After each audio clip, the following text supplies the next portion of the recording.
the conference for wireless networking professionals, today on Live Now.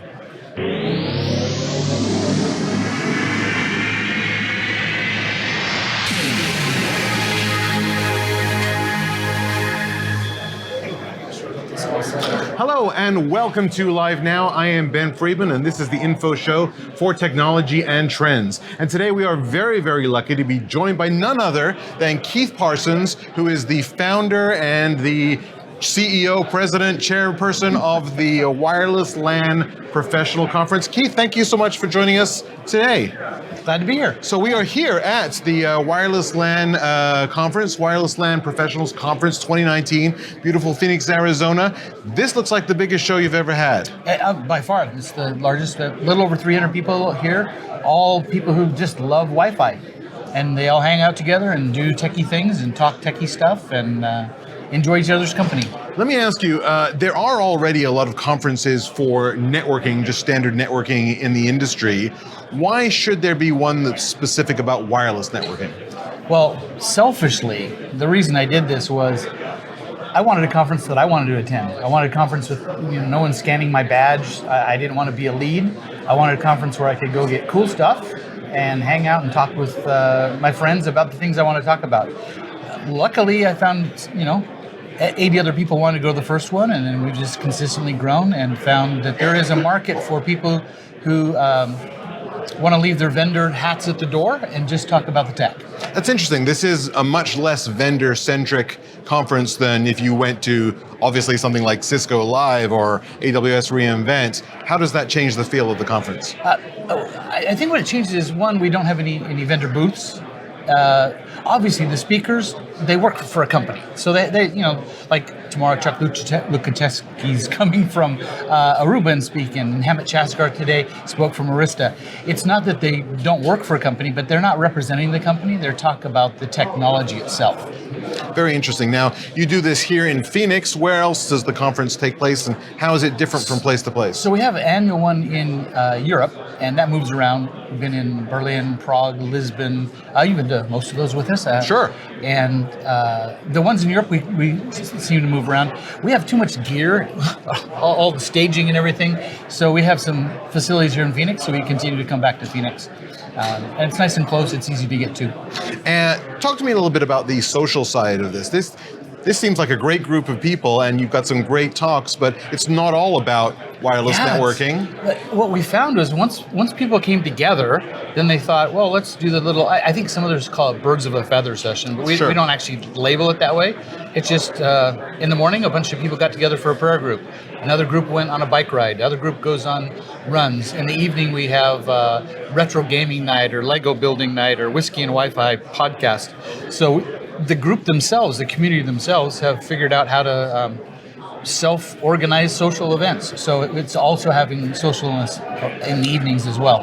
I see on the schedule you've got something called 10 Talks. What's that all about? It's just kind of a take on TED Talks, and TED Talks are fantastic. What we did for 10 Talks is we wanted to get more speakers talking. So about 20% of the attendees actually present. In order to get that many presentations in, we had to shorten it down. And we found is people could do a 40 or 50 minute talk. If you force them to, they could get all their content in 10 minutes, which means they have to cut out all the fluff, no introductions, no level setting of what is BYOD. We just let them go straight into the content. And if it's a topic you don't like, worst case, you wait 10 minutes, you get a new one. Rather than splitting we used to go into tracks. And the problem with tracks is you might want to be at two at the same time, or one's heavily loaded and one's not. So instead, we just made them shorter, and then everyone sits through them all. So let me get a little bit personal with you now. Most big shows are they're run by associations. You've got a big show and there's an association behind it with professional event managers and professional organizers. And you've got a very small crew here, Matthew Castile and Fernay and those guys who are indeed very professional. But this conference there's no big association behind it. It was really started by you, came up and grew by you. What's that like being one guy with a small team managing all that? Actually, it's surprisingly easy. Really? Yeah, there's a real simple trick. Okay. I just ask the attendees what they want, and I give it to them. Ask the attendees what they want. That's a shocking thing to do these today as a trade shows. So we have, there's not a lot of signage. We don't put we put no marketing in. We post on Twitter. People ask all the time, I didn't even hear about it. And like, are you on Twitter? No? Well, then you wouldn't have heard about it. So does social media help a lot with the organization of the content? That's the only thing. So we have an email list that we send out when we want a survey.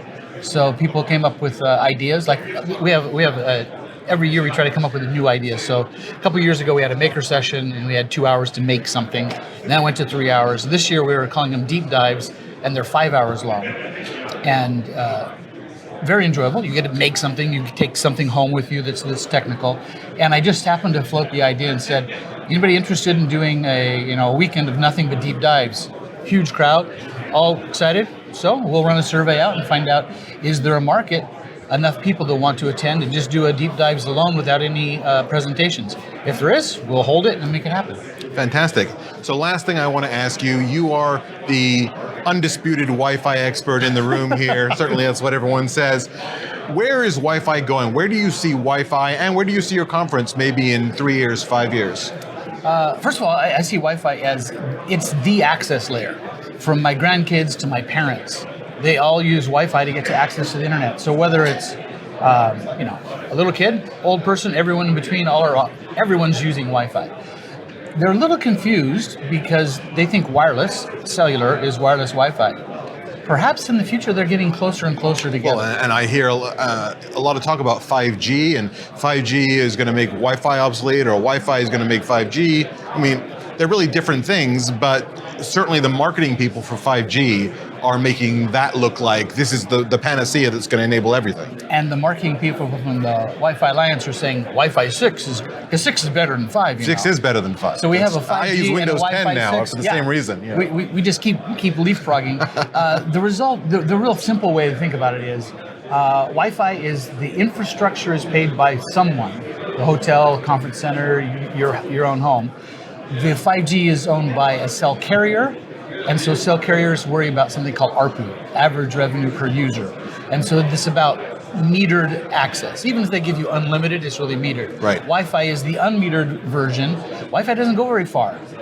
Cellular does. So I think in the future, they're still going to have to coexist. They both are a solution to different problems. And our handheld devices do them both. So I don't think there's any major change.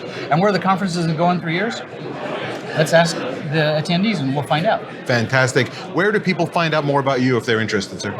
I'm on Twitter, Keith R. Parsons, and the website is WLANpros.com. And if you look at hashtag WLPC, you'll see everything about the conference.